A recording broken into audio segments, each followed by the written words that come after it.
Welcome back to Jersey Matters. There's a big legal battle in one New Jersey town over low-income housing being built on 300 acres of preserved property. Our Jersey Matters, Heather Fordham, tells us about the fight from Jackson Township, New Jersey. A neighborhood group in Jackson Township is fighting back after the approval to build one of the largest housing developments in town that will affect the environment and also the quality of life for residents living in the area. Tucked away off Cassville Road in Jackson Township sits Prineville Road. Residents describing the neighborhood as peaceful. This road has always been peaceful. But for Nicole, who grew up in this quiet but active neighborhood, that could soon all be changing. People are walking, people are biking, running. I run, and it would totally change this whole neighborhood completely.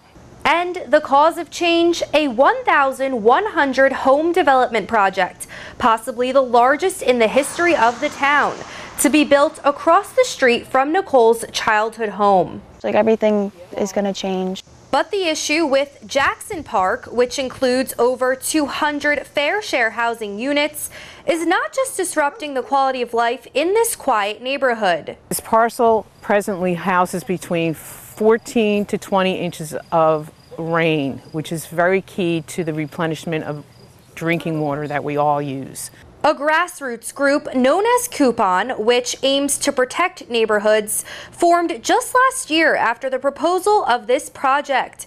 It was unanimously voted down by the township's planning board. There are numerous inconsistencies. Our planning board unanimously, based on the evidence provided by residents, unanimously voted this down because it is not good for Jackson. It is not good for this area. But an Ocean County judge overturned the planning board's decision. And the voices of residents are not being heard. Everything we have said has been tossed out the door. In a statement to NJNN, the attorney representing Fair Share Housing said, "This development was first proposed in the 1990s and is a crucial component of the town's efforts to meet its affordable housing obligations. It has been agreed to by the township for about 30 years that this development would occur." The nearly 300 acres of land that's set to be Jackson Park North and South sits on a watershed and is estimated to take 20 years. Clearing the area and raising the land could start within the next 3 years. First it's the deforestation, then it's the truckloads coming in, the compression of the soil, and the loss of the recharge into the deeper aquifers. But the small roadway that makes up Prineville Road is not built for commercial vehicles. Some spots so narrow that only one car can drive down at a time. And when storms roll through, flooding is already an issue.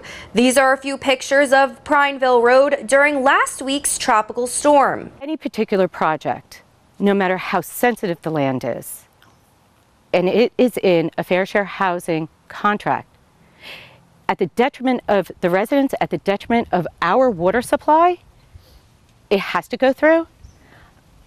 This is what we're fighting. And for Nicole and neighbors living on Prineville Road, the confusion on choosing this location for Jackson Park still looms. It just doesn't make sense to me at all why it would happen. The next planning board meeting on Jackson Park is set to be held in August. Reporting for Jersey Matters, I'm Heather Fordham.